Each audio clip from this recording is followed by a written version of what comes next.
If you plan to upgrade your hard drive to a new HDD or SSD without reinstalling Windows and all previously installed programs, you'd better clone the hard drive. This should be the fastest way to migrate all data from the old hard drive to the new HDD or SSD. However, you may encounter the problem that the hard drive cannot boot after cloning. Don't worry, I will teach you how to solve this problem next. Method 1. Check the boot order. Step 1. Press a specific key, usually Del for desktops and F2 for laptops, to enter the BIOS setup. Step 2. Under the Boot tab, make sure the clone drive is the first boot device. Method 2. Rebuild MBR. Step 1. Select the unbootable clone disk, right-click on it to select Rebuild MBR. Step 2.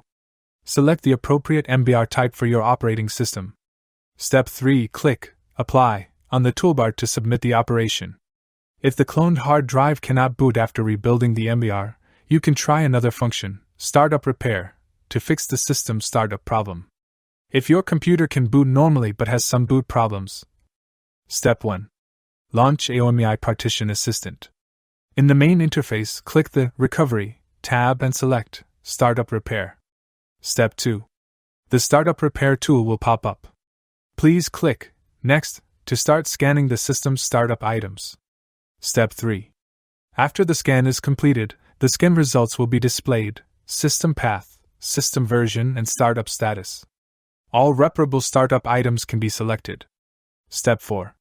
Select one or more reparable startup items to be repaired and click the Repair button to start startup repair. Step 5. Wait for the repair process to complete. After completion, you will receive a Repair Successful result. Repair a unbootable PC. Step 1. Launch AOMEI Partition Assistant on a running PC, click Recovery, Startup Repair, and then click the Create Bootable Disk option to create a WinP Startup Repair disk.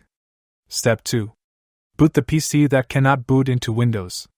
It will automatically load the Startup Repair tool and start the startup item scanning process. All startup items will be displayed. Step 3.